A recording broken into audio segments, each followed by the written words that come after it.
Halo teman-teman, berjumpa lagi di channel Bukan Backpacker. Pernah dengar tentang Museum Batik Pekalongan? Nah, kali ini kita akan jalan-jalan virtual ke salah satu museum paling ikonik di Kota Pekalongan. Pusatnya batik pesisir yang sudah terkenal sampai mancanegara.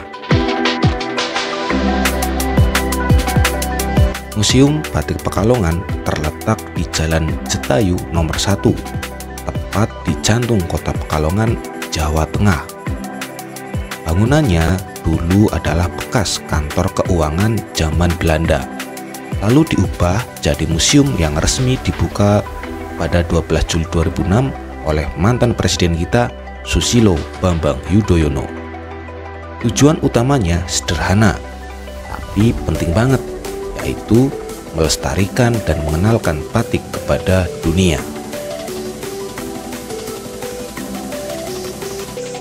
Dalam museum, kamu bisa melihat ratusan kain batik dari berbagai daerah, mulai dari Pekalongan, Cirebon, Lasem, hingga Papua.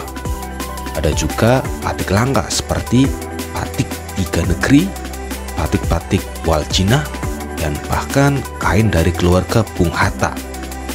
Setiap kain punya cerita tentang filosofi, warna, dan proses pembuatannya.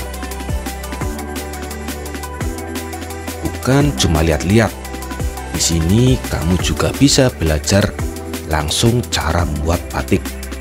Ada ruangan workshop, perpustakaan batik, dan toko souvenir yang menjual kain batik buatan pengrajin lokal. Cocok banget buat wisata, edukasi, dan pengalaman budaya.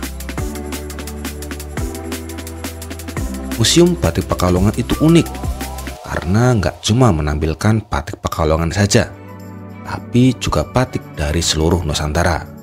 Dari motif klasik sampai modern, semuanya ada di sini. Tempat ini bukan sekedar museum, tapi juga pusat riset dan pelestarian batik di Indonesia. Jadi, kalau kamu berkunjung ke Pekalongan, jangan lupa mampir ke Museum Batik ini ya. Rasakan sendiri keindahan dan kebanggaan budaya Indonesia lewat tiap helai kainnya. Jangan lupa like, share, dan subscribe biar kamu nggak ketinggalan konten menarik lainnya. Sampai jumpa di video selanjutnya.